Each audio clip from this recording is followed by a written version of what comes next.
Maley, How are you? ask the students to move up, maybe. I'm trying to get her done. All right, those of you who are new food, y'all are required to sit on the front row when you come back. We're about to get started. You're going over that way? Come to the front. I'd like people up close and personal. All right? First, we're going to have Kristen tell us a little bit about the library, and then we'll talk about banned books. Great. Welcome to Banned Books Questions and Answers. On behalf of the library, we welcome you to this evening's event and panel discussion. My name is Kristen Hogan. I'm the English Literature and Women's and Gender Studies librarian, and we are thrilled to be co-sponsoring this event with the English department. As you may know, libraries had a long history supporting Banned Books Week, raising awareness about the banning of books and opposing the banning of books. So since the early 80s, libraries and the American Library Association Office of Intellectual Freedom have been coordinating Banned Books events to raise this awareness. So we're really thrilled to partner with Maley Thompson, who will be facilitating this night's event.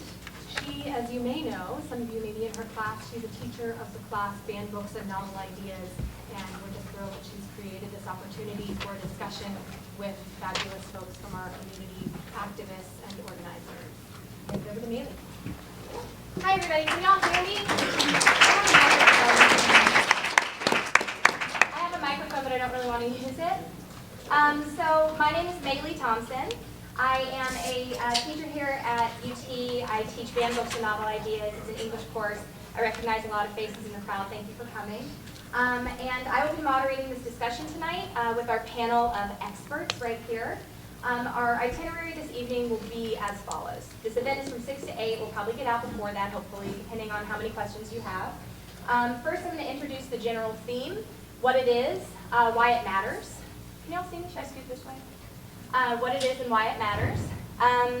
Then we're going to play a game, a short game. Then the panelists will introduce themselves and their positions and their associations. Next, we're going to watch a short video clip. And after the clip, we'll talk. I will try to facilitate a fruitful conversation between our expert panelists. These guys are legit people. It's a huge deal that they're here. And we're going to have an interactive discussion rather than individual lectures. I hope that style of panel is appealing to you guys and to this panel, and that we can address one another directly. That's why we have our names out here. After an hour or so of this kind of discussion, we'll open it up to questions and answers. I look forward to the questions that hopefully this controversial discussion will elicit in you guys. So every year, hundreds of librarians, bookstores, authors, publishers, educators, readers, and students celebrate the freedom to read in an event called Banned Books Week. That's what's happening right now. It's a week-long countrywide commemoration of the written word, and it's held in the last week of September.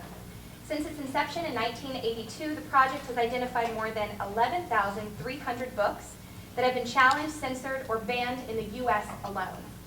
Tonight, you will participate directly in Banned Books Week. Congrats to you. This panel will examine the very real and present dangers to the First Amendment in 2013, examining relevant controversies about free speech in our schools, governments, media, and prisons. Some of our topics tonight might be politically correct and may challenge or establish assumptions. This is a good thing. One goal of this panel is to examine how the written word can express and provoke thought about changing attitudes towards religion, race, gender, sex, and class. So here are the topics that we plan to talk about tonight. The state of free speech in the United States, in schools, in the media, in prison. Government transparency or lack thereof at our Capitol, the censorship of books in prison and the prison industrial complex, and the invisibility and misrepresentation of marginalized communities in texts. That's obviously a lot to discuss. We most likely will not be able to cover it all, but I'll do my best to give everyone time to advocate their positions and discuss the topics that matter to you. Notice that banned books is not specifically one of these topics. We're taking banned books to be a jumping off point, a general theme where banned means censored or challenged, and books means texts and ideas. That way we're all under the same umbrella, and you can talk about what you care about. This is just the beginning. Never fear, you'll be able to ask your burning questions about censorship to our panel later in the evening. So now we're going to play a little quiz. These little guys that you have here are not sperm. I know they look like sperm, but they are pieces of fire. So everybody, if it falls apart, don't judge me. So Does everybody have a piece There's of more fire up Yeah. front. There's fire Come towards get, the come get front. one. Lots of fire. It's burning. You gotta have fire to play the game. I don't seem to have any Lynn, will you fire. bring some fire back to the people hiding in the cheap seats?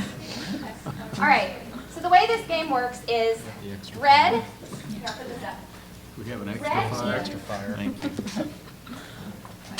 Oh, good. Red facing me, red facing Maley, red facing the front means I disagree with this statement. Yellow facing the front means I agree with this statement. So let's practice, kind of get them high so I can see them. We are in the PCL library. Some of y'all are already messing this up. Okay. Someone's not sure. Yeah, is someone He's not sure. If you're not sure, you can flip it back and forth and it'll look even more like fire, right? Does anybody know Oh, why that's it's pretty fire? awesome. Why would this be fire? Burning books, right? Thematic. I'm an English teacher. So we'll try one more. Texas has seceded the Union. Some of y'all are showing me yellow. So I'm not getting it. All right, and Or I are want them high they? so I can see them, because I want it to look like fire. All right, so let's give it a shot. I She can didn't recite say the we. first amendment verbatim. What'd she say? I can recite the first. Y'all do it too, Oh, oh. but face them. Okay, I'm not going to quiz you more carefully. Books aren't banned in this country anymore. True or false? Red or yellow?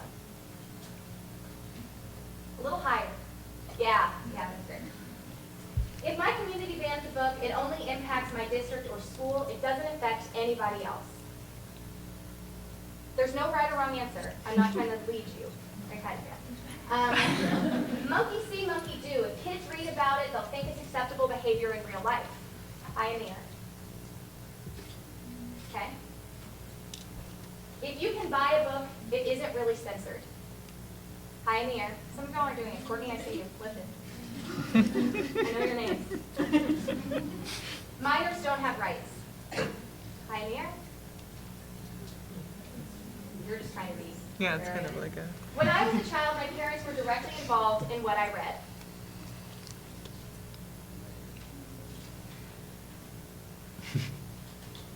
My parents read with me. Seeing a lot of yellow. I just kind of want to know what we're working with. There were certain words I was not allowed to say in my home growing up. I wasn't allowed to say the F word, which in our house was fat. And as a punishment, we had our mouths washed out with soap, which tells you a little bit about how dirty words might be. At some point in my life, I was told that I could not read a book. I see you drinking your water. Lift up your fire. Yes, you. At some point in my life, I wasn't allowed to watch a certain TV show. I'm seeing a lot of yellow. That's interesting. I watched it anyway. All yellow. I read for pleasure. It's okay if you have read. I'm not going to judge you. I only like to read stories that are about people like me. Oh, I have an Adam and shaking your head now. You can wave your fire if you feel really strong about it. It's really good. Books are dangerous. Little mixed feelings, kind of looks a little orange. Danger is sometimes a good thing. A little bit of wavering, a little bit of wavering. Oh yeah, these are totally loaded questions. It's better to avoid disturbing things. Getting a feeling of orange and red. When it comes to literary merit, we should trust readers to make decisions for themselves. Pioneers, I can see them. Lots of yellow. There is inherent racism in our power structures, the media, government, school curricula, etc. Seeing yellow. I see only yellow. No one has the right to tell me which texts have literary merit. Wow. Not even your English teacher? There are some acts of free speech that are hard to defend. Seeing exclusively yellow, a little bit of wavering, some red, a little bit of cheatsies. A book has inspired me to do something naughty. I see a yellow way up in there. Take the fifth. Great stories. A book has changed me as a person. Yellow. See some red back there. The textbooks I read growing up were generally objective and unbiased.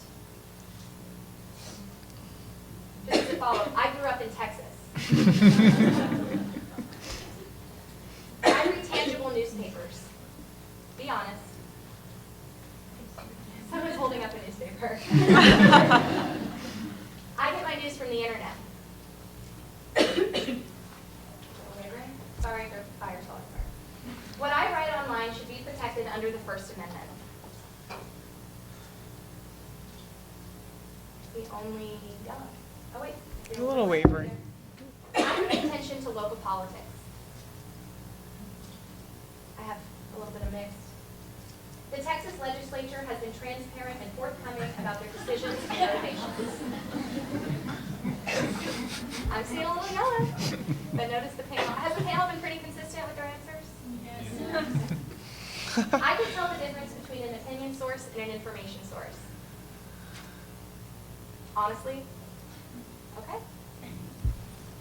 Children should be allowed to read and see anything. Seeing lots of, ooh, the room is burning. Convicted criminals forfeit their rights to free speech. Red, a little yellow. Incarcerated prisoners should be allowed to read and see anything. We got some waverings. Don't worry, this quiz is almost over. I read material for school that might be deemed offensive or controversial. Lots of yellow. Everybody has? Great. The students in my grade began to be sexually active only when they started attending college. Red. Same question, high school. Getting a little yellower. Keep looking, I can't see him. One second. All right. Oh, well. That just got weird. Sorry. Okay, we did that one. Middle school. Little, wow, okay, so it's early as middle school for a lot of y'all. Discussing topics are easier to read about if they are fictional. Yellow means that's true, red means not true. The government should decide what is taught in schools. I see a little bit of yellow, but mainly red. Oh, your fire fell apart. Parents should have the final say about what they want their kids to read. Definitely a mixed bag. Teachers should read books before they assign them. Right? Anybody disagree? Maybe lazy teachers. Teachers should read professional reviews of books before they assign them. A little ambivalent as a crowd. Teachers should decide what is taught in schools. Kind of yellow, red. Security is more important than privacy. Think about this one. Security is yellow, privacy is red. Which one's more important to you? High in the air.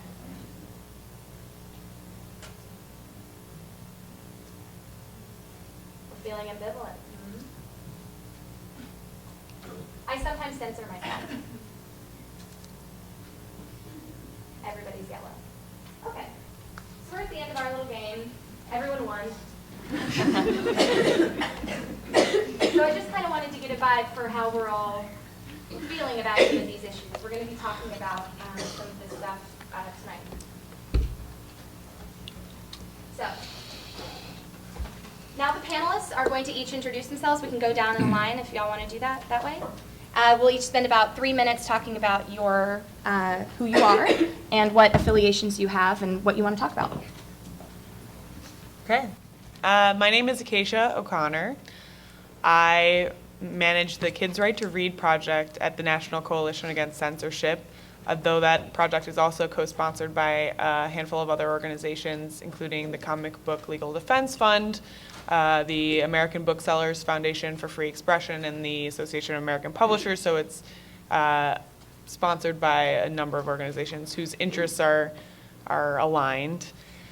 And what this project does is fights against and researches and analyzes and sort of mediates when a book is actively being under threat to be removed in school libraries, schools, curricula, libraries, public libraries, and other environments, and works with the people who are in favor of intellectual freedom and fighting to keep access to those materials by any number of ways.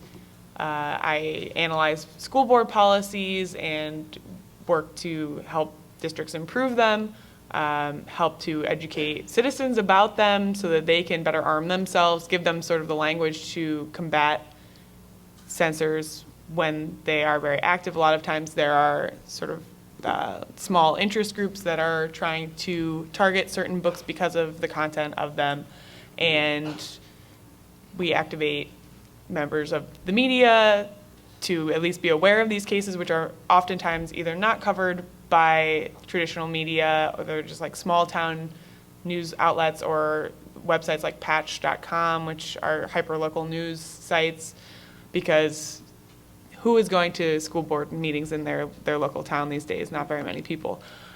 More broadly, we are interested in maintaining this environment that books and their subjects, even if they are disturbing and upsetting in some cases, are worth studying, and that education should be, rich, diverse, and challenging for young people, ages K and up.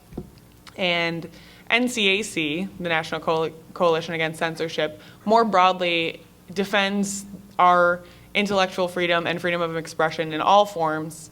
And we work on any number of issues, from surveillance to, censorship in the fine arts or performing arts, to surveillance, to sex education, to textbook battles, youth free speech, any number of these issues. When they come up, we both work at a micro level on the ground with people who need help. So in that way, we are the nation's first responders in these communities across the country, and also, commenting and doing analysis and speaking out and creating general awareness about your rights and our interest beyond your legal rights in maintaining a culture of free and open access to information and beyond. So I don't know, does that satisfy our first opener there? Mm-hmm. All right, I'm often accused of not speaking to the mic. My name is Lilia Rosas, and I am part of Red Salmon Arts. I'm actually the executive director. I'm also a caretaker of Resistencia Bookstore. And so Red Salmon Arts has a number of different components, including a press. And in its most tangible form right now, what we actually do, I brought some show and tell, are these chapbooks. We conduct writing clinics with youth that are incarcerated at Garner Betts. This is a juvenile, they call it a juvenile justice facility. We call it a juvenile detention center. And we conduct these clinics, and at the end, we produce their work in one of these volumes. And what I want us to consider is, and when I was asked to be on this panel, is what does it mean to ban books that are actually not part of a list? Because often we think they exist in a list. But what if you are the producer of these words, but you yourself can't appreciate them because you're incarcerated, which is what happened to these youth. Their words were printed. They can get a copy once they're free on the outside, but they themselves can't recite these words again. And in fact, we are restricted from being able to share this to anybody. It goes back to the authors. We have read, because that can be fleeting, but we are not allowed to continue to share their words, and they themselves have no authorship. So my question for you all is to consider not just these books that exist in lists, but also what does it mean when you yourself no longer have ownership over what we often assume is already part of our freedom, our intellectual right. I created it, therefore it's mine. The other kind of issue I wanted us to consider is Resistencia Bookstore is a Chicana, Chicano, Latino, Latina, indigenous bookstore. It's been around for over 30 years. Not me, but other folks have been running it, just to be clear. And sometimes there's that confusion. But as a bookstore, in one shape or another, any one of those books that we have have been banned. And specifically, they have been banned because through Red Salmon Press, we also send books to prisoners. So just so you all know, full disclosure, I actually spaced out during the quiz, and I got confused with the red and the, and the yellow, so my answers were probably not consistent with what you all are going to hear me say. But what I'm trying to say is when you send books to prisoners, once again, there isn't necessarily a list. Now, it's at the discretion of the warden. So I have sent the same book to 2 different federal prisons, to 2 different people, in 2 different parts of the country. Same book, A Trip Through the Mine Jail, which was authored by Raul Salinas, who started Resistencia Bookstore. One of them made it through. The warden decided it was acceptable for the prisoner. One of them got sent back twice with no explanation. So I think it's good for us to consider that maybe there's a pattern to how banning happens and what does that mean for us, but also realize how completely senseless and arbitrary it is if you form a part of the population that you're considered disposable. And in our society, our prisoners, ex-prisoners, children who are incarcerated are often considered disposable and therefore no longer part of the pipeline that you all are a part of, which means access to education. So I'll leave it with that. Hi, I'm Rocío Villalobos. I work here at UT at the Multicultural Engagement Center as an advisor to 2 student groups, Latino Leadership Council and Students for Equity and Diversity. And I am also the center's Social Justice Education and Leadership Coordinator. On the side, aside from my paid work, I volunteer also at a bookstore. But this one is called MonkeyWrench Books, and it's an all-volunteer, collectively run bookstore. I've been a collective member there for a little over 3 years, and we focus on anarchist leftist literature, and I'm part of the book ordering committee. And a big reason, actually, for my getting involved was because I felt like within that space and in many spaces, there wasn't enough representation of women, of people of color, and being involved with the book ordering committee specifically was an avenue towards trying to provide and make sure that there was more inclusive literature in that bookstore. So in terms of censorship, it's a matter also of representation. Maybe that is intentional or unintentional, but it still ultimately serves as an act of censorship when certain people, certain communities aren't represented. I also formed part of Rise Up Levanta, Texas, which was a grassroots coalition of people that came together during the summer in response to HB2 and all of the reproductive justice issues related at the Capitol. So we were doing some on-the-ground organizing and trying to put out a different message in terms of what this bill meant to women and to so many different communities who are also going to be impacted, not just women. So in terms of censorship, it was looking at whose voices were being acknowledged, which sides of the story people were hearing, and who was having an opportunity to speak and to share how that bill specifically would impact them. So there are a couple of different threads in that as well, in the sense that if you look at the information that is presented in textbooks and the lack of comprehensive sexual education that is currently not existent in our schools, it is ultimately connected into the type of legislation that we see and continued repression and kind of attacks on people's rights. So those are just some of the areas that I've been involved with and things that are of interest to me. Hi, I'm Scott Medlock. I am an attorney at the Texas Civil Rights Project. There I direct the Prisoners' Rights Program. And I have represented book distributors in a number of suits against the Texas prison system and local county jails over book censorship issues. In the Texas prison system, there actually is a list of banned books. Last time I checked, it was about 12,000 books long. In some respects, you are in very good company if you were on the list of books banned in Texas prisons.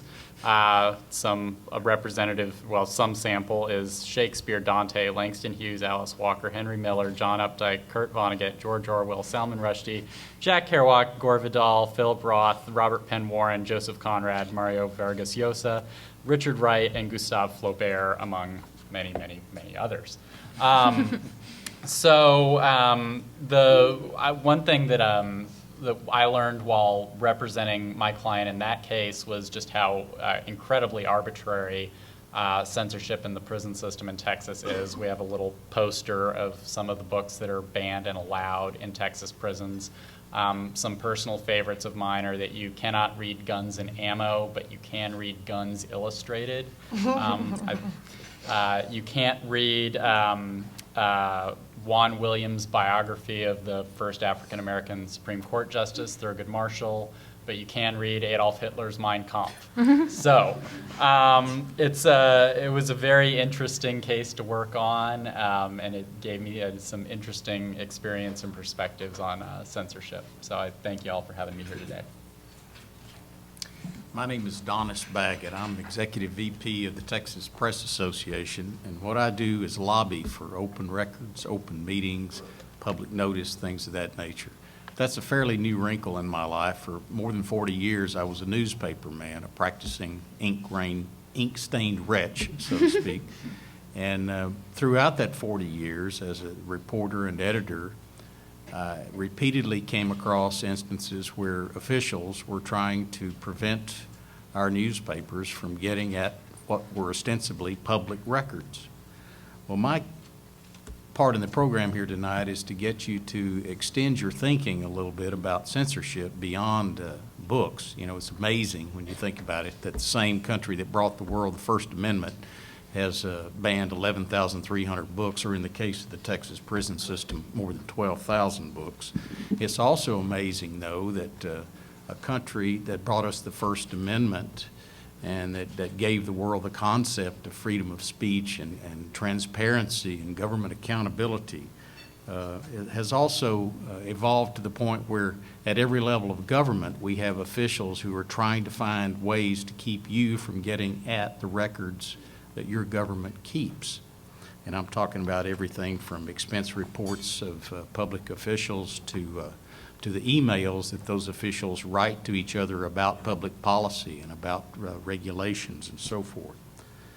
40 years ago, in the wake of the Sharpstown scandal, Texas passed a very progressive law called the Texas Open Records Act. It's since been updated and renamed the Texas Public Information Act.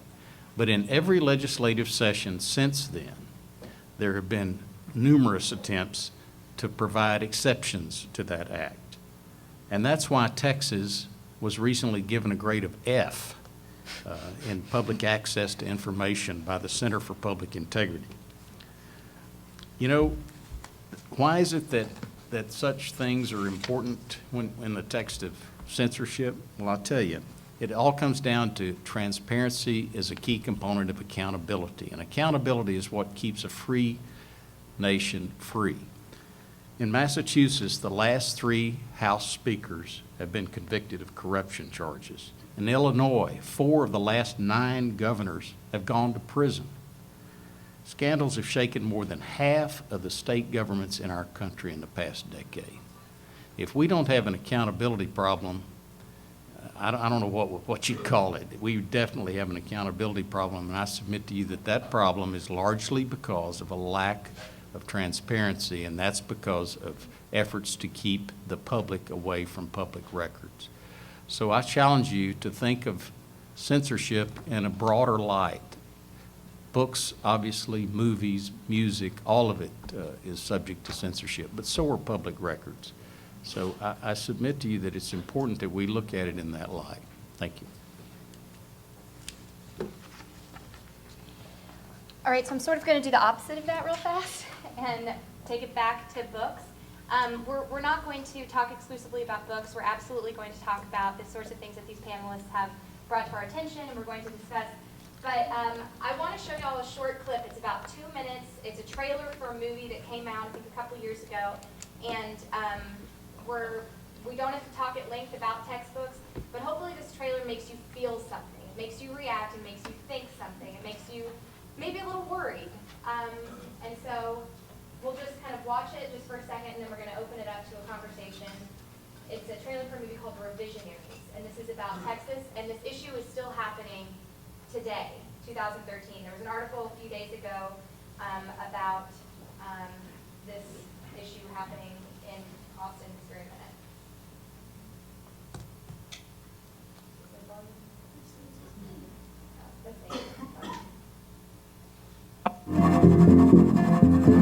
How can the Texas Board of Education have the power to change textbooks really all over the entire country? Why does this matter to the rest of us? Texas and California, the two biggest textbook purchasers in the country. Whatever textbooks they select, the rest of the country follows. You have a gatekeeper that you have to get past to get to the market. And in Texas, the gatekeeper is the standards of the State Board of Education review. I would like to strike the words women and minority. A motion to insert the name Hussein in between Barack Obama. I would like to delete hip hop and insert country music. Is there a second?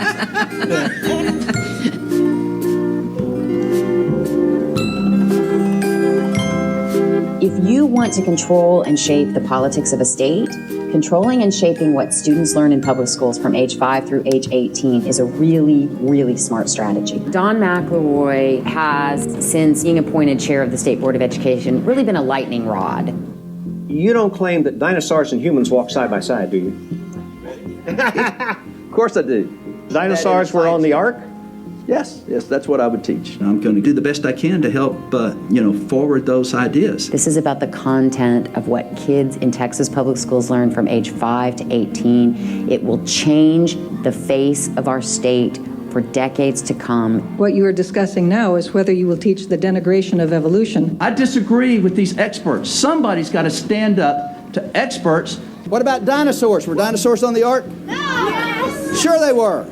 We don't know.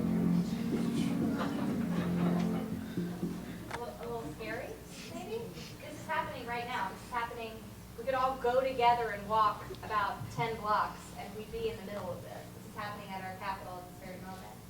So while I don't want to concentrate our conversation on textbooks in high schools necessarily, there are certainly other issues that we want to attend to. I do think that that's an interesting starting off point. I heard some laughs. I heard some flinches. Hopefully these issues you're seeing are not just, oh, this happened in Nazi Germany, or oh, this only happens outside of a civilized society. This is happening today. So with that, I guess I'd like to open up the conversation a little bit between all of us about censorship, about kind of what you guys think are the greatest issues or problems facing free speech today from the view of your organization. I guess I'll say something since I'm over here. But I was going to respond to this trailer. I haven't seen the full documentary. It's a PBS film, so I expect it's probably pretty accessible. And who knows what the full statements of all of the people quoted were. I think that it's meant to provoke an emotion, and I think it's very effective in doing that. I'm sure it's a very interesting and great documentary. What it highlights, though, and I think that it's of interest to everyone on this panel, is, what is the story that's being told in across the country in certain cases? Who can access it? Who knows the full story, and who decides? Who are the decision makers and the caretakers and the guardians of that story, our national story, or individual stories that make up the fabric of this country, and which ones get highlighted and which ones get denigrated or cast off, and who is in the position to decide those sorts of things. And I think in each like in individual ways, each of these organizations and us as individuals are concerned with how those power structures are in place and empowering citizens to wake up to sort of work against abuses of that power. So, does anyone want to respond to that comment? I think that's best if we all just. Yeah, what sort of stories are being lost when you kind of whitewash or censor narratives? You know, they said, how about country music instead of hip hop? Right, that's an interesting swap there. You know, that which is more, is it a question of which is more important? Which is more American, right? That's the debate that they're having there. And this seems to be related, Lilia, to the Red Salmon Press, which is, quote, dedicated to the retrieval of people's literary heritage. So whose literary heritage is being lost, and what motivates its erasure? I actually want to answer this question at two levels. Since you all are at UT, I wanted, and I got my degree at UT. I have a PhD from UT in history. And my advisor occasionally sends me what's going on with your curriculum here, which is that the legislature and the board of the UT system, as well as A&M, I believe, and I can be corrected, has decided that your history classes have too much race, gender, and class content, and that there is an overemphasis on race, class, and gender. So actually what this trailer is asking us to consider is at all levels where perhaps your education is being shaped in ways that maybe we take for granted is a place of safety, right? In terms of the second part, which is the retrieval of a people's history or a literary tradition, when you have a store like Resistencia, and you see folks, because we're at a really visible corner, it's at the corner of South First and West Annie, which isn't that far from South Congress, okay? So it's a changing corner. The corner no longer represents the neighborhood. You get folks who come into the bookstore and they're confused because they don't see themselves. So it's really a question of who those folks are, why did they end up there, and who do you expect to see if perhaps you are part of the kind of dominant power structure, whether you acknowledge it or not, whether you consider yourself or not, and what does it mean if you're on the periphery or on the outside. So any kind of retrieval is always ongoing. As far as I know, and anyone else can correct me, when you're dealing with any literature that has to do with people of color, it may enter the canon here or there. I also have training in American Studies. But there's only a select few who are considered appropriate, right? Everyone might know who Sandra Cisneros is. But does everyone know who Barbara Renard Gonzalez is, who's a wonderful San Antonio Chicana writer? So I'm not trying to load you all with examples and more questions, but these are the kinds of questions that are running through my mind. You can't ever take for granted whatever is considered acceptable in one moment is really going to be acceptable later. And in fact, textbooks and how that shapes our imagination, as has already been pointed out, is foundational. And these questions seem also to have to do with Rocío's work at the Multicultural Center. Rocío, do you see if there's an implicit racism in the sort of things that get cut or censored, and whose stories get told and why? I think this form of censorship represents a type of symbolic violence because it erases, in effect, it erases so many different communities' histories, and that causes a lot of damage to students, to children who don't see themselves represented at all or represented in a positive light. And over time, you see that affect the way that they perceive themselves in issues of self-esteem and self-worth. I think it's something that's really common, but maybe isn't widely discussed or acknowledged. So you look at centers like the Multicultural Engagement Center and different ethnic studies departments, and they were created because of a lack of representation in higher education, because students of color who are coming to campus for the first time didn't feel like they had a space for themselves, and they were pushing for ethnic studies so that they could learn about the histories of their community, and not just histories of defeat, but really histories of activism, of resistance, of people that were demanding a recognition of their human rights and civil rights. And the establishment of the different area studies of places like the Multicultural Engagement Center were in response to this kind of censorship. It was a response to this type of symbolic violence that, although in many cases it didn't directly say, you know, you're worthless, you don't really contribute anything, your history doesn't mean anything, its absence was in effect sending that message to different communities. And I think that that's why it's really important to acknowledge the role that different multicultural centers play on campuses, even on campuses that appear to be really diverse, such as UT, but really across the board, because it's not only of benefit to students who come from those more historically marginalized communities, but also to other students who were also denied access to that history. And there's a lack of realization of the ways in which our histories and our struggles are connected, and they are very much intertwined with one another. And Rocío, you recently weighed in on a controversy that happened at UT, a fraternity party in which they had a Texas Mexican party on 6th Street. It was called a fiesta. Half of the attendees were Border Patrol. And in order to cross into Mexico, which I believe had margaritas, you had to get through Texas. People were dressed in jumpsuits. And they claimed, because obviously this is incredibly politically incorrect, they claimed that there was no malintent involved. But does intention matter when you're culturally insensitive? It does. I think in many ways people act out of ignorance, out of lack of information, and I think that instead of trying to, maybe a better event would be because the claim has always been, we're just celebrating this culture or that culture. But then you look at the attendees there, and the people whose culture that they're supposedly celebrating are absent. So you have to ask yourself, is this really the purpose of the event, of whatever party is being thrown or whatever is happening? Or is it really a way to ridicule other people who you don't really understand, who you don't really have any meaningful relationships with?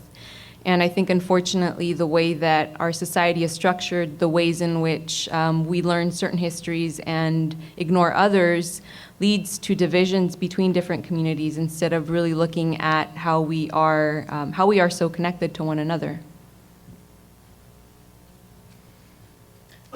I'd just like to comment that I think that from my experience with the prison system, this is all sounds very similar. A lot of the books that are censored in prison are censored because they discuss civil rights, the civil rights movement, the rights that inmates have.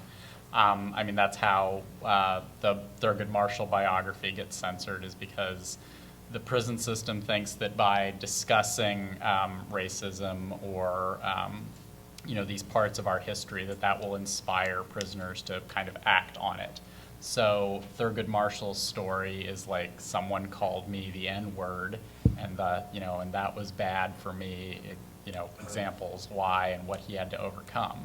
The prison system stops at the N-word and says, we're not going to allow this book into the prison because it uses this racially inflammatory word. Another example, this is a book called The Arc of Justice. My office gives it to our volunteers as a thank you gift when they leave. It's censored in the prison system because the author who won the National Book Award for the book uses the word Negro. He actually has an extensive footnote about why he's using the word Negro instead of African American or something like that, and it's because he's trying to put the book in the context of the history that he's writing about, which is about the 1920s and some racially motivated incidents in Detroit. So I think this also kind of illustrates how lazy censorship is, that it's just a lazy way of thinking. In the prison system, the way the books are physically censored is that the book is mailed in, and then someone in the mailroom sits down and starts reading the book. and they can stop reading the book when they find a reason to censor it, which gives them a big incentive to quickly find something that they consider offensive enough to censor the book. This also leads to some interesting results. You were speaking about racial minorities' voices being suppressed. One of the books that was involved in the lawsuit that I did was a collection of letters from a prisoner named George Jackson in California. And in one of his letters, he refers to the white power structure as honkies. And the word honky is the reason this book got banned in the Texas prison system. It was a very interesting day for me when I got to depose the chief censor and ask her, like, ma'am, I noticed that you were Caucasian. Have you ever been offended by the word honky? No, of course not, because she is part of the power structure. She has never been disadvantaged in this way and doesn't have that sort of identification that the people in the book is discussing the book speaks to do. I had my students research each of you guys and write papers about you. And that's frightening. Yeah, watch out. They're really good. You guys did a great job. But several of them posed questions in their essays for you. So, Scott, I have a question from Erin McMorris. You want to raise your hand, Erin? There she is. Is censorship in prisons a safety issue? Where do you draw the line in what text should be available, like how to pick a lock? Is safety and security of prison facilities more important than the prisoner's First Amendment rights? I think that there's definitely a balancing act there. I don't want to pretend that prisoners should be able to read the Breaking Bad cookbook or Prison's Escapes for Dummies. I think that there are some legitimate prison safety concerns. In our review of the 12,000 books that are censored, there are a lot of them where you could make a decent case. A large number of the books are pornography, and just really straight up pornography. There's not much literary value to it, and you could make a case one way or the other whether that's something that should be circulating in the prisons. But they go really way too far. Like this book is not a threat to anybody. In our case, we had a warden from the Florida system review our books and say, no, it's ridiculous to censor these books. So I'm not going to pretend it's always easy. There's going to be some cases where it's a little bit of a gray area, but a lot of these, a lot of these, they're censoring Shakespeare. I haven't read I'm not an English major. I haven't read all of his plays, so I don't know. Maybe there's some prison escapes in there. You could make a case for the Count of Monte Cristo, I guess. But, for the most part, there's a lot of books on that list that don't need to be censored where there is no legitimate security concern. Lilia earlier used the word disposable to describe the way certain people feel, and like certain ethnic communities. So what would your response be to the statement, if you didn't want your First Amendment rights taken away, you shouldn't have gone to prison? Are these people disposable? Do they give up their rights to free speech the minute that they commit a crime and are incarcerated? Well, the rights that you give up when you're incarcerated are your right to be in the community and to be with your family and your friends and to participate in society. But the courts are very clear that does not extend to your First Amendment rights for the most part. With legitimate security concerns, yes, there's an argument there. But for the most part, you don't give up your First Amendment rights. And that's because there's not something incompatible with prison and with your First Amendment rights. You can still think and read and write and communicate with people even though you're incarcerated. You think about all of the great works of literature that have come out of prison. You might know that O. Henry, a local author, wrote a lot of his short stories while he was spending time in federal prison. Martin Luther King wrote The Letter from the Birmingham Jail. Just because you're locked up does not mean that you're totally shut out from your ability to participate in society, and that these rights are not incompatible with incarceration. I feel like these questions are relating back to one of the things that we played during the game about the difference what's more important to you, privacy or security? Is one at the expense of the other?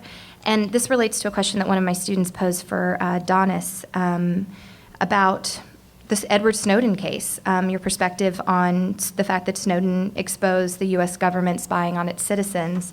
Is he a traitor? Is our privacy more important than our security? Or? Well, I will confess to being very conflicted about the Edward Snowden case.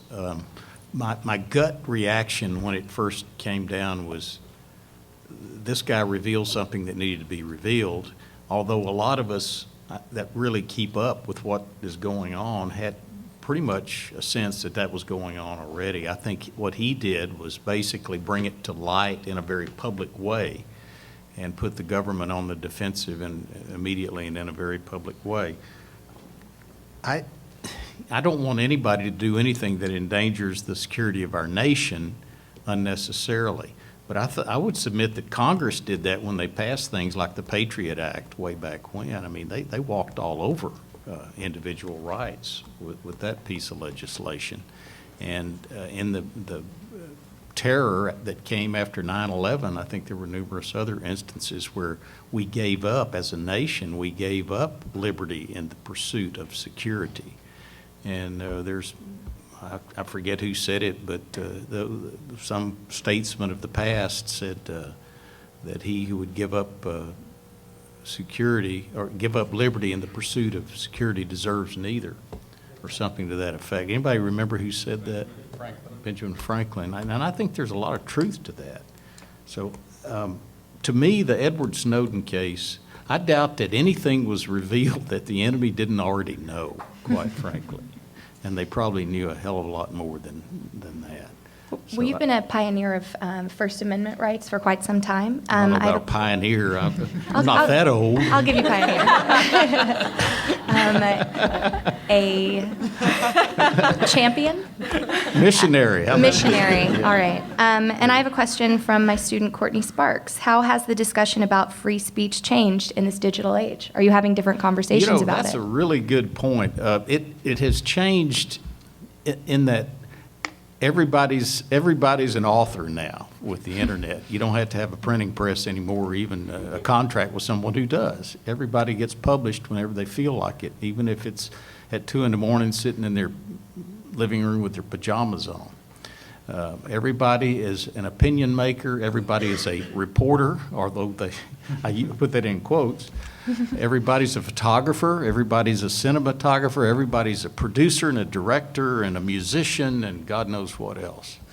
So there is certainly that egalitarian access to the media that mankind has never enjoyed up until now. And that has changed the dynamic of everything. One would argue, possibly with some justification, that it's also changed the quality of discourse, and maybe not for the better, but there's no question that it's a more democratic approach to eyeballs and eardrums than has ever been enjoyed by mankind. So it's a very different environment that we have discussions of this nature now than we would have 20 years ago. Absolutely. And also, I think censorship is harder now right. than it was 20 years ago, because censorship, by definition, is the imposition of authority to decide what you can know. I mean, that's really it in its essence. It's authority deciding whether you need to know that or not, or in what form it can be presented to you. That gets harder every day because of the internet. That's a good thing, and it's also a dangerous thing. And because of this newfound access to information, Acacia, I'm wondering if you could weigh in that considering the fact that kids and readers of all ages and backgrounds now have access to this information at their fingertips with the phone and computer, why do these challenges still happen? I think it's really an interesting situation, and I actually have a few theories about this. And I think that the access to information being so broad for young people has sort of created it. Let me back up. For challenges in schools and libraries, when someone takes issue with the content of a book and they are afraid to have that conversation with their child at a certain age, or they feel that it's just completely disgusting and inappropriate or pornographic. All of these words have been used to describe any numbers of literary works, including most recently Toni Morrison's works, Ralph Ellison's The Invisible Man, any number of young adult novels that are extremely relevant to teens. For parents, seeing that, there's two parts to it. One is that when a book is in a library or school library or on a reading list for a school, it's granting it a level of authority that is reproachable in their eyes. So the story that's being described, the behaviors being described are, it's as if the school is endorsing those behaviors by virtue of teaching this book, which if you think about, at least if I think about for a second, it seems crazy because we read about things and see things on the news all the time about horrible things that happen. That doesn't mean we go out and repeat them or do them.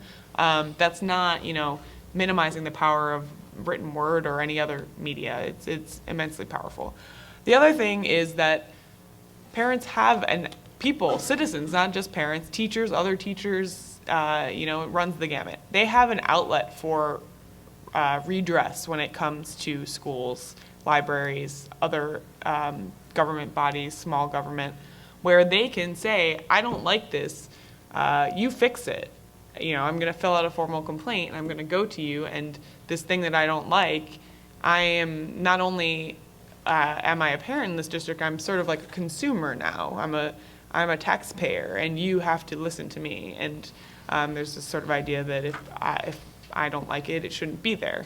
But I think, it's because there is that fear, and I'm not a parent at this time, but I totally empathize with how scary it must be to be a parent, especially of an adolescent or someone, going into high school and feeling a little bit of distance from them, not being able to talk to them about really uncomfortable things that you're not comfortable with personally, in a lot of cases. Sex especially. Sex is a huge wedge issue, and like you were saying, a lot of the books that are on the list for prisons are sexual content. You can sort of understand the reasoning behind that in that context, but it's a big issue. Would you mind if I asked you to get specific and tell us about a recent controversy that you worked on regarding free speech and what you did with it? Yeah, I think the thing that I'm seeing more and more, like I just mentioned, Toni Morrison's The Bluest Eye, and I think that's a really good case. The Invisible Man, which many of you may have seen in the news very happily, it was replaced in the school district in North Carolina where it was at issue. But Toni Morrison is now popping up in many other communities beyond just where official challenges have gone on. The Bluest Eye is the book at issue. And part of the issue now is that The Bluest Eye is on a list, Federal Common Core list of exemplar texts. And so, again, it's that question of we are granting authority. This is a core text. It's a canonical text. And if I, as an individual, don't like what's in it, and it makes me uncomfortable, and I don't think my child should see it, then also the government is suggesting that I should, or the education department is suggesting that my child has to read this to be educated, and I don't like that either. So many of the challenges that I work on for the Kids Right to Read project are these narratives that are unfamiliar, and they're in communities where kids can be sheltered enough to not necessarily have experienced the things that are being talked about in The Bluest Eye or in Sherman Alexie's Absolutely True Diary of a Part-Time Indian, for example, where these kids are experiencing difficulties. They're stories of rapes or sexual abuse or suicide or drug abuse, real things that happen to real people, and maybe not necessarily the people in these school districts. And so the argument, I think, is that, well, they don't have to hear about it. They shouldn't hear about it. if we can protect them from these facts long enough, or at least until they go to college.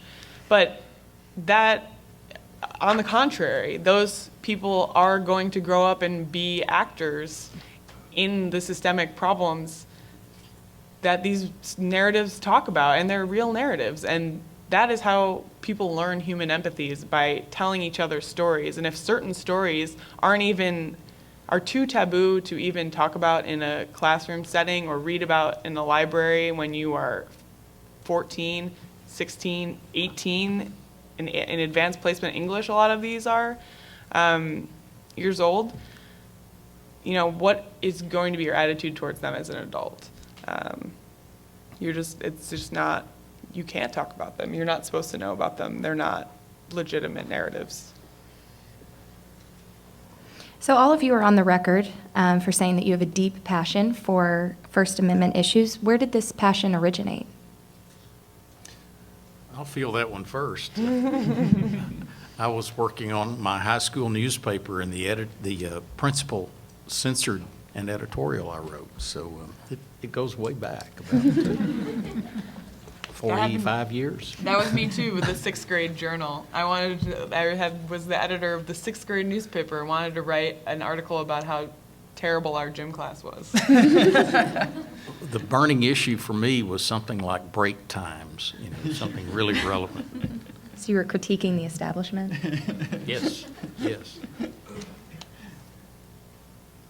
And for me, it goes back to the issue of representation and kind of the growing recognition as I got older that I didn't see myself in a lot of the texts that I was reading, in a lot of the texts that were assigned in school, and not realizing the kind of damage that caused until much later.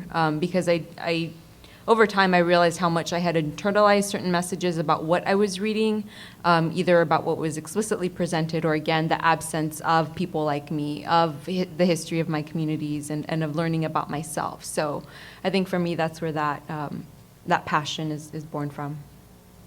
And I would concur with Rocío. I think part of it was realizing that I didn't read a single book by someone who was like me until college.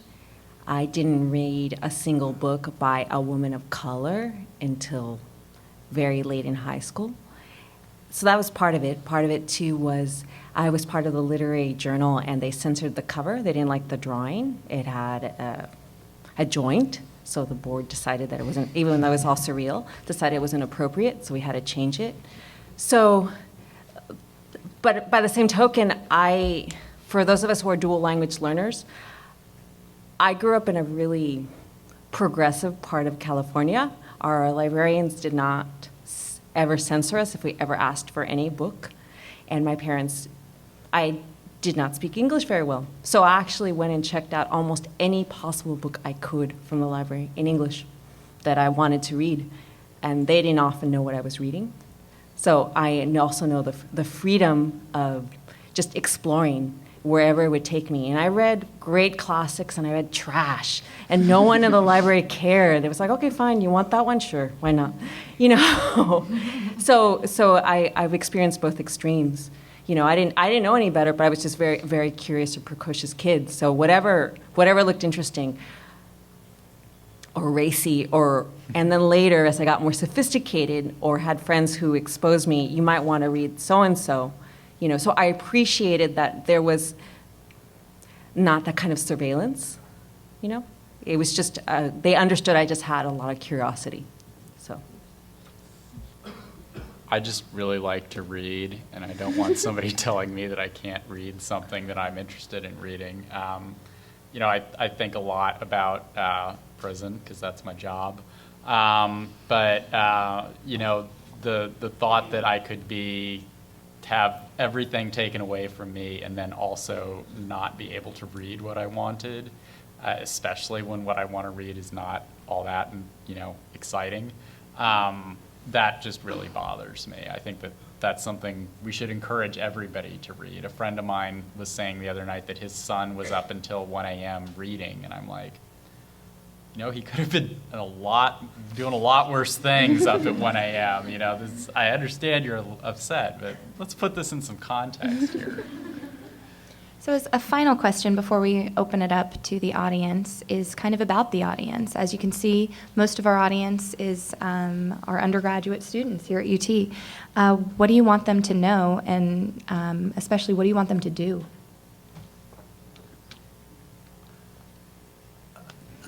I want them to be intellectually curious to the point that it hurts. And I don't want them to take anybody's word at face value. Be cynical. It will pay off for you in the long run. For me, I would say I would encourage you to develop a sense of acceptance at the feeling of discomfort when you're reading certain texts, especially if it's something new, something different from what you've normally read.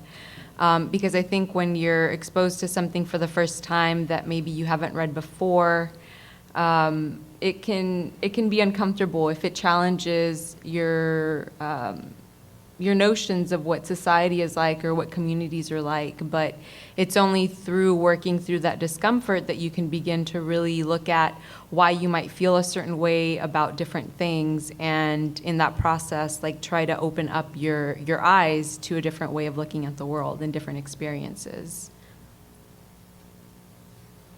I guess I would add that I would encourage you all to actually take advantage of all the resources you all have available here. There are tremendous resources. There are tremendous books that are simply on the shelf that no one cares about. I'm totally serious. I did research here, lots of research. I got to read the Texas Penal Code for my own dissertation research.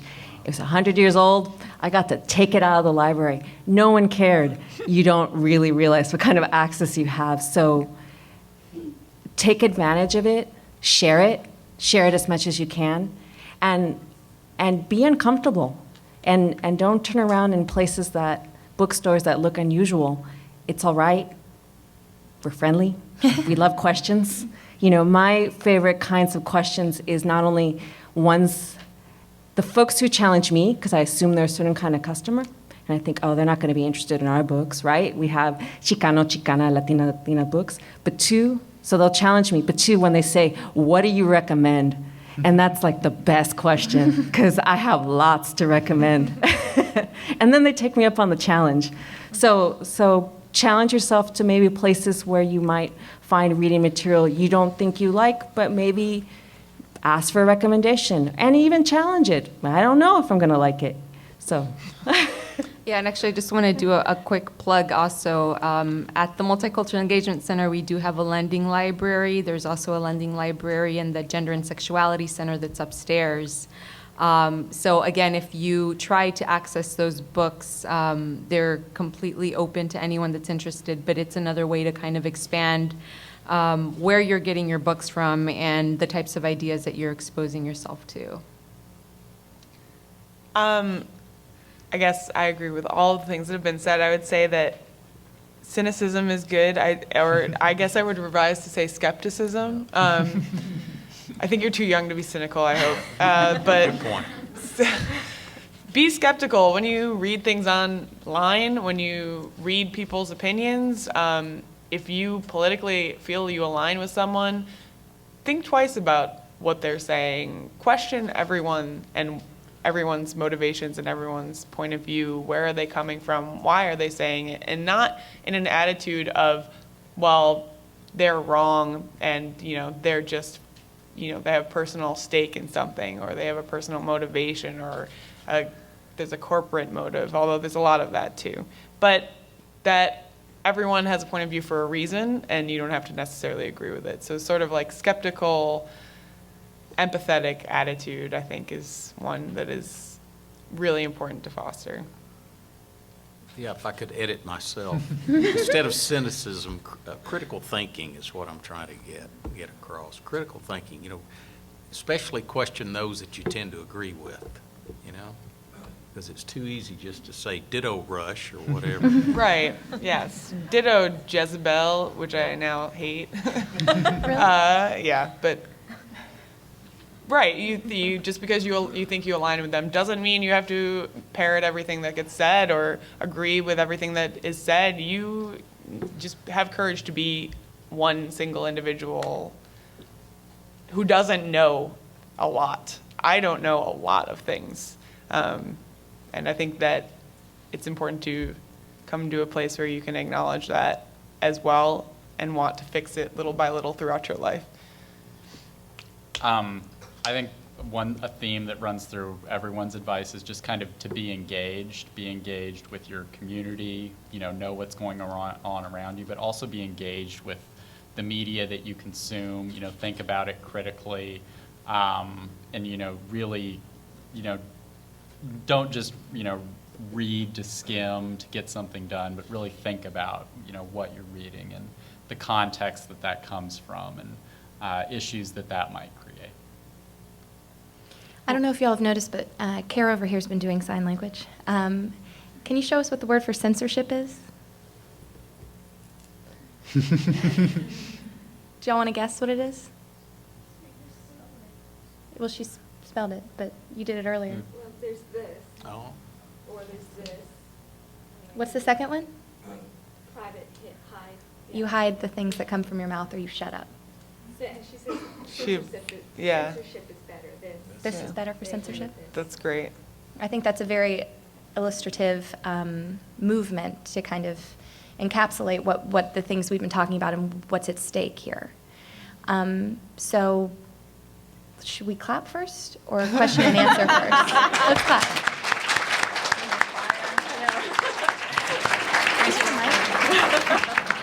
So let's open it up to some questions. We have a microphone, and I'll walk around and hand it to you. I have to think? Okay. And please share your name. My name's Aaron Spire, and the question's to Mr. Baggett. Is that how you say it? Baggett? Baggett. Baggett. I was wondering, with George Bush starting kind of these NSA and this giving up liberty for security thing, and now with Obama reinforcing it and kind of continue on, the NSA and a lot of those policies, how do you see a way out of that when both parties are kind of agreeing that they're both willing to do that? That's a really frightening scenario, and I wish I had a prescription for escaping from that trap. It does seem to be a bipartisan malady. I don't think it's limited to Republicans or Democrats. I think whoever happens to be in the White House at the time something bad happens tends to intuitively react toward restricting rights. Maybe that's just human nature. But sort of like Rosie said in African Queen, nature, Mr. Allgood, or whatever his name was, is what we were put on earth to rise above. And I think if we are to, as a people, enjoy the liberties that we used to enjoy, that we have to speak pretty loudly to both parties. This is really not a partisan issue. When you talk about freedom of thought, and that's really what this all comes down to, it's not a partisan issue. It shouldn't be. I would hope that any thinking party would want folks to be able to access the information they need to make an intelligent decision. I would also hope that any thinking party would want to jealously safeguard those precious rights that were established for us more than 200 years ago and fought for with the blood of true patriots ever since. All too often, these incursions into losing our liberties are cloaked under the guise of safety. We have to do this for our own good.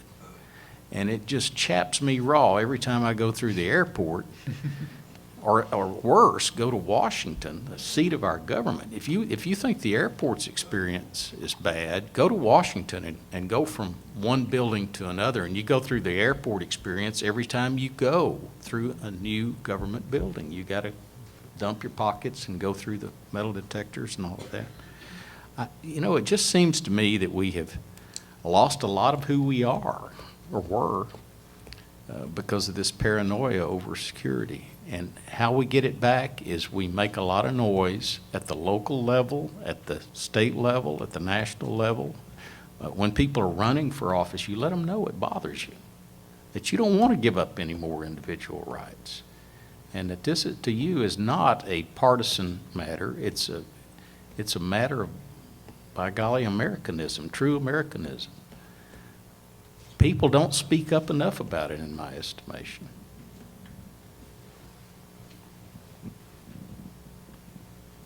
My name is Justin Larkins. I guess I have two questions, and they're both for the panel. One is, how are we as university students to get involved on not necessarily a Texas level, but on a national level or even international, if we were to further that, in terms of the countries that we maybe focus on in our studies, and that's where our passion lies. And then two, if just from your knowledge, who as the U.S., who is our role model? Who should be the role model? Who should we be looking for or looking toward in order to get to back to that level where we began, the thought, the freedom of thought? So whoever wants to answer that. Can I jump in? Yeah. Sure. Sorry. Mysterious new guest. Yes. Tony, do you want to introduce yourself first? Sure. And I wasn't late, I was observing, because my name's Tony Diaz, a libro traficante, and yes, I'm a book smuggler. So one book smuggling trick is you have to check out the audience, make sure no one from Arizona far right is around. And we need students involved. Every week is Banned Books Weeks for Mexican Americans because Arizona House Bill 2281 has prohibited Mexican American studies, and there are Tucson youth from Tucson Unified School District suing the state of Arizona for everybody's freedom of speech. They'll actually be going to the 9th District Court in spring because the Arizona Supreme Court upheld that law. And it's been students all along. The Libre Traficante movement started by saying, hey, if you're gonna ban the books in Arizona, we're gonna smuggle them back. So we did this 6-city caravan to get the books in there, but it's a lot of students that along the way helped this 6-city caravan. And I gotta remind you the power of multimedia. The ban, if you had not heard about it, it was reported mostly through students, Twitter, Facebook, web, and they were the ones that told us in Houston, this is going on. And it touched our hearts and we had to get involved. So it really is important to stay apprised, but this is not gonna be reported by mainstream media all the time or enough, because it's going on right now. But what students have to do is be the active agents with that. And any oppressor that tries to ban critical thinking by getting rid of ethnic studies, they need to be aware that there'll be pushback at every level all the time. So I'm glad you're asking that, because without students involved, all of our freedom of speech would have gone away there in Tucson, and it's up for grabs in spring as well. What about the second part of the question? Who should we look to as role models for free speech?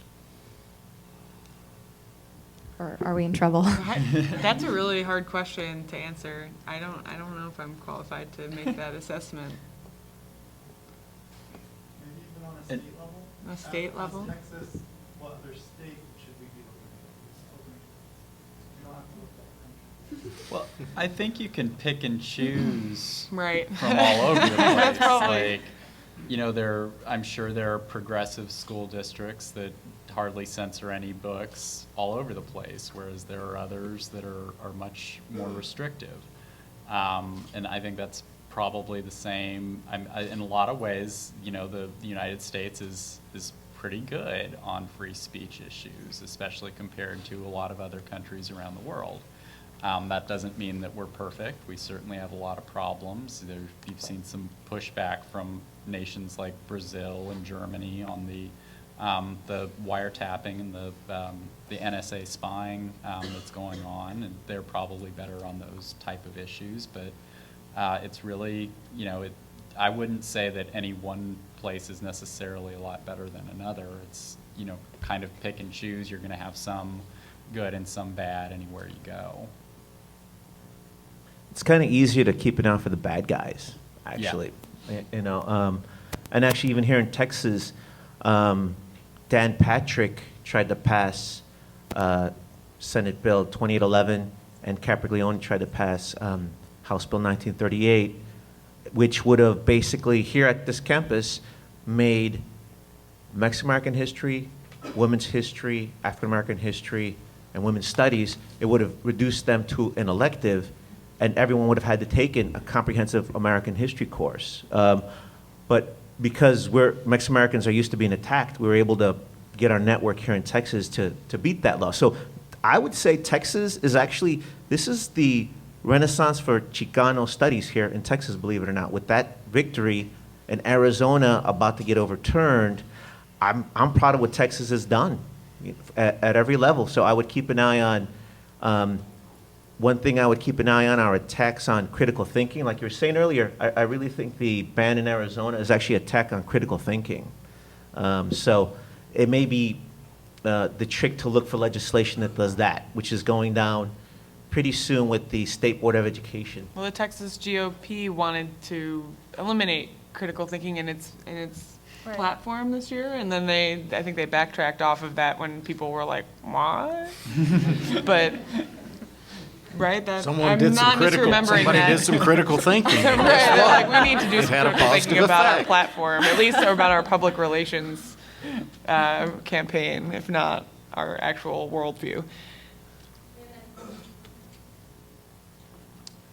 Hi, I'm Brennan, and this question is directed towards the panel at large, whoever wants to answer.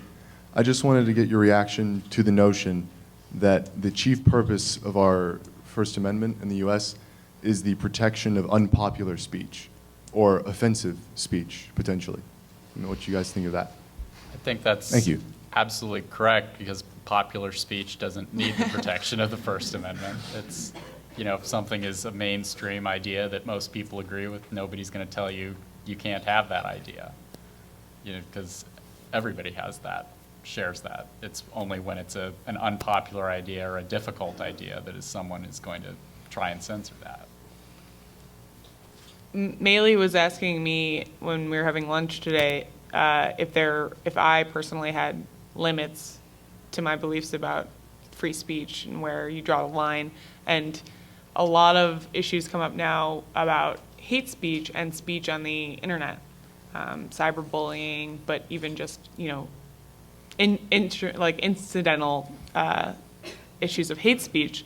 And being a free speech defender means you have to defend horrible, terrible speech that you don't agree with, that you are also disgusted by, but that you defend the speaker's right to say, because even if the words they say are abominable, the fact that they're saying them says something about us, about some cultural tension, cultural issue, about some differences between us, and silencing that, is also, barring harassment and fighting words, there's a reason for it too. Hi, my name is Reina, and I'm a first-year student here as a journalism major. Do you think that today, present day, do you think that journalists are affected by this censorship issue? And do you think that, later on in future generations, such as myself and my classmates, that, want to pursue a career in writing or in reporting, do you think that is that going to be affected in any way by, government officials censoring what we read or what we do or what we say out to the public? I'd rather doubt that there'll ever come a day in your career that you have to send a story to the governor's office for approval before publication or broadcast. But where you will run across it, without question, is in the areas that I talked about in my opening statement. Access to the documents, access to the meetings, access to the people. I mean, in many cases, many school districts in Texas, elected school board trustees won't speak to the media. They have a policy that only the school board president will speak to the media. That's a First Amendment conflict right there. You're going to run into that from now to eternity. It just is in the human nature when you're a member of the governing class to try to keep the governed class at arm's length, and that's one of the ways they do it. And you also have to keep in mind that with all of the major media outlets, they're all connected to corporations, and each corporation has their own slant. So as long as there's that relationship, it's going to deeply affect the types of stories that are seen as permissible in general.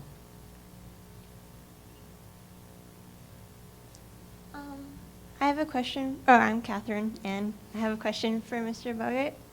And when you were talking about Eric Snowden, you said that the internet allowed more egalitarian access to the media. And I was wondering, most national televised news stations are owned by a small number of companies. And is that a form of corporate censorship? I think what I said was that the internet allowed more egalitarian access to eyeballs and eardrums. In other words, anybody can say whatever they want and anybody can access that. You don't have to go through CBS or through the New York Times or the Dallas Morning News. The other part of your question was whether corporate ownership amounts to censorship, in essence. And I think it depends on the corporate owner, quite frankly. A responsible owner of a media outlet understands what we've been talking about and very frequently allows publication or broadcast of things that make them squirm. The good ones do. They're not all good, unfortunately. Hello, my name's Chris, and I had a question about the distortion that censorship creates. I think especially in really infamous cases. I guess the best example I can think of is Salmon Rushdie's The Satanic Verses, and almost the sense that the controversy and the death threats surrounding the book become larger than the book itself. I think a lot of people know more about the negative impact the book creates than anything substantial about the book. I just wondered what the panel's stance is about the way censorship distorts our idea of everything we're exposed to. I can take a stab at that one. I think what we keep emphasizing is critical thinking, right, and critical analysis. And a similar case actually occurred here in Santa Fe, New Mexico, in the United States. Maybe about 15 years ago, 10 years ago, an artist, Alma Lopez, who is from California, did her particular version of Our Lady of Guadalupe. And folks within that community of the same ethno-racial group, they were all Mexican-American, Chicano, Chicana, took offense of this particular depiction. They considered it obscene. I went and saw the print. I'm quite familiar with the print. It is accessible almost anywhere now. The irony is that the print is this big, okay? It's this little print. And it's her friend who is the Virgen of Guadalupe, Our Lady of Guadalupe, in a bikini, which is very tasteful, who is a rape survivor, who is reclaiming her body. And the whole point of the print was to empower her after this ordeal, this lack of ownership of her own body, through an image, a figure that was powerful to her. So yes, absolutely, there is a great amount of distortion that happens, and we should be wary. By the same token, and this will date me, I remember that there was this huge deal with, my gosh, I can't remember the filmmaker right now, but it was a film about the Last Temptation of Christ, excuse me. Yes. And people made such a big deal about that film, and I didn't grow up in Texas, but a friend of mine grew up in Texas, right? So she said in her Blockbuster, they didn't even carry it back when people used Blockbuster, you know? Think of Netflix, they didn't carry it, it doesn't exist. They would not rent it to anybody. Okay. Once again, there's that distortion, right? So you're curious, you want to know. So I remember seeing the film, and honestly, and we saw the whole film, and we were bored. We were so bored. There was the scandal about it, and we're thinking, did anyone actually watch the film, take the time? Or back to what has already been astutely pointed out, what happens in the prisons. Did they read a word? read a sentence, and decide that this is no longer acceptable. So we have to be incredibly careful and wary and be thorough in our assessments. Absolutely. I actually read the book because of that. Bad, right? Yeah. I said, I got to read Last Temptation of Christ. Powerful book. It actually made me a little more Catholic after I read it. I mean, that's the crazy part, you know? Yeah. It's irony. I just like the Rushdie example because there's not very much that can bring the mullahs in Iran and the good old boys in the Texas prisons together, but satanic verses, they do not either of them care for it. When so. Persepolis the issue around the graphic novel Persepolis came up earlier in Chicago public schools, that was the first thought we had, was like only Chicago public schools and the Iranian government have banned this anywhere. You're in good company there. Hi, I'm Will. I have a question to the panel at large. We spoke about at the beginning censorship in schools. So I'd like to ask a question that starts with a premise. And the premise would be, let's say, good intentions. So how do you differentiate between what we're calling censorship and just updating curriculum and things like that? Just because something changes and we don't agree with it, is that censorship? And then the second part of the question would be, is that assumption correct or incorrect? The assumption about good intent by the board that changes curriculum. I think there's something interesting about the word censorship in that it has a really negative connotation. Like when I tell the prison system, like, you are censoring this book, they're like, oh, no, we're not. We've banned it. We don't allow anyone to read it, but we're not censoring it, for God's sake, you know. So I think that it's interesting that the concept is so offensive to us. I know that doesn't really answer your question about good intentions, but I think that you kind of see that in the prison stuff too. I would absolutely concede there's books that you probably should not have circulating in prisons. Like one that they've allowed is Che Guevara's Guerrilla Warfare, which includes like, here's some handy instructions on how to make a mortar with stuff lying around your house. So, probably not appropriate for prisoners, but I think that when some of the stuff that they censor, they do have good intentions on.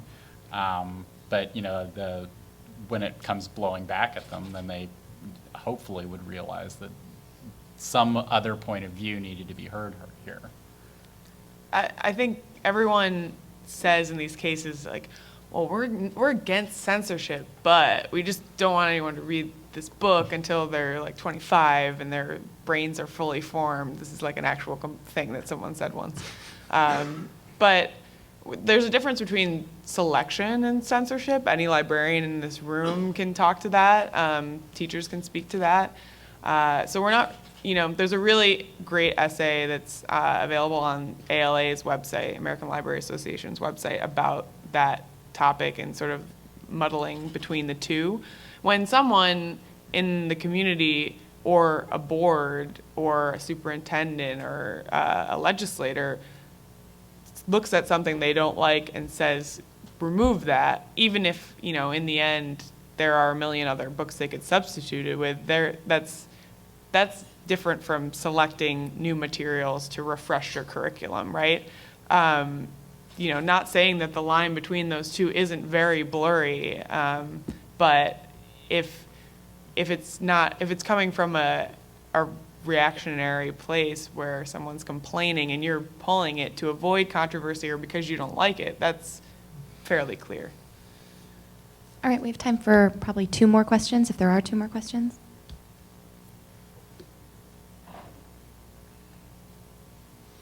Well, if I could, while you're going across the room, if I could chime in here, the road to hell is paved with good intentions. Yeah. I would submit that probably in most cases, people think they're doing the right thing when they suggest that a book be banned or that a public record be sealed or whatever. But you got to take into account the law of unintended consequences, which isn't always done because that requires critical thinking. Yeah, and I would add, and just just to that, I think it can be easy to hide behind good intentions and to frame decisions as being for the benefit of the community without really also acknowledging that there are power structures in place that influence who gets to make decisions about texts that are allowed. So even if they claim to be doing something for the benefit of the community, you really have to look at the lens through which they're operating and ultimately whose voices are being represented and whether or not it really meets the needs of the students that are in the classroom. Because I think another problem is that it's assumed that what works for one student will work for all students, and it's not as representative of all students as they should be. Hi, my name is Richard Wynn, and I'm a government major. I had a question for you, actually. Something about you said about how you couldn't identify with the books you were reading, and I felt like that too in high school, where, you know, the authors that I were reading weren't a reflection of how I was feeling, how I was growing up. And I guess my question is, you know, since my minority race is so, I guess, smaller compared to the major, like, minority races, how do you think a student should go about trying to get their school or even, you know, reading material that they can relate to? And I think this really connects with both MonkeyWrench books and with Resistencia. You know, these smaller bookstores and presses that focus on that literature, and I think it's going to require more of you taking a proactive approach and trying to seek those places out and trying to find ways in which they can form a relationship either with schools, with different, even universities, to try and get some of that literature accessible to other students. Because I think otherwise, if you go to your general standard bookstores, it's a lot harder to find that kind of literature. You have to look for the smaller presses, the independent bookstores that were designed specifically to provide literature that goes outside of what is mainstream, that provides an outlet for trying to find accurate representations of yourself, because it's also really harmful to find those misrepresentations, and that's how you can lead to having these internalized misconceptions and reflections of who you are. So I would say to try and find those smaller independent presses, bookstores, to support them and see ways in which you can bring some of that literature into different schools, different classrooms. I think, in fact, there's two levels. A lot of us have, well, a few of us have mentioned not seeing ourselves, but also keep in mind, it's also just about similarities. You know, you don't know what narrative is going to appeal to you, but perhaps, for example, I remember reading the autobiography of Malcolm X when I was 16, and that appealed to me in a way that was fundamentally different from any other book I'd ever read. That doesn't mean that was my narrative or my story, but there were other kind of components that resonated. So sometimes it's also about challenging yourself in considering whether a particular story, a particular narrative, a particular image that's being provoked is going to actually appeal to you, resonate to you in ways that you may not expect. And so it's about finding yourself, but sometimes finding yourself in others, which is why curriculum that has been made to be more multicultural or multiracial is so fundamental, because it challenges not only the folks who don't see themselves, but it challenges the folks who do see themselves, and then it allows you to make these connections that you don't expect to make at all. Well, what I would add to that is with Libre Traficante, we have a philosophy called quantum demographics. And the idea is once you study your history, you're fulfilled enough, and then you're wise enough, and you have the intellectual framework to find bridges with disparate cultures. So I think after this Chicano Renaissance here in Texas, 5 years from now, Mexican-American Studies, even now, offers interesting classes, but even cooler classes will be in Houston, the immigrant experience, Vietnamese, Mexican-American, and Jewish community. And you just have to look at the literature. Victor Villaseñor, Reina Gold has these cool passages where Chinese are sneaking in through Mexico along with the Mexicans into the US. So it's there. And I think this generation right here really likes that. But right now we're just arguing to get critical thinking on, you know, once we get that, it's a renaissance for everybody. I wanted to say one thing, and that's like that it's, it's too late for you, right? Because you're here, you've graduated from high school, and that can't be remedied. I mean, in the sense that you can't go back in time and read your own narratives like yours as a young child and a young adult. Sorry if that was unclear.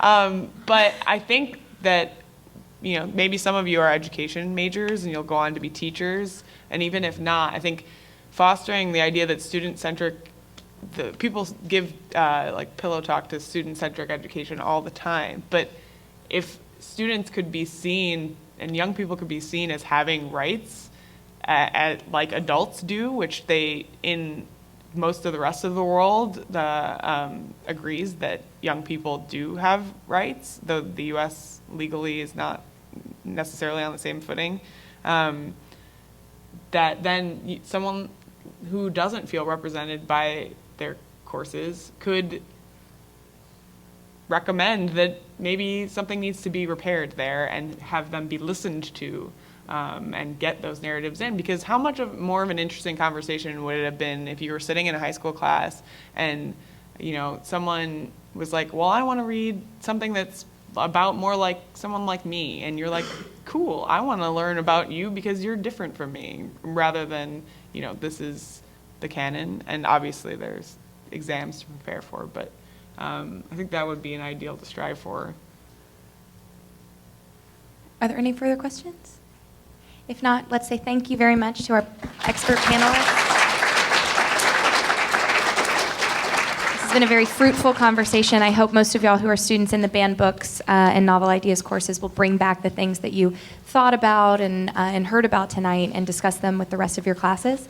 If you wouldn't mind also, as you're leaving, throw away your trash so we don't have to. Take some food to go. And thanks so much for being here. Thank you very much.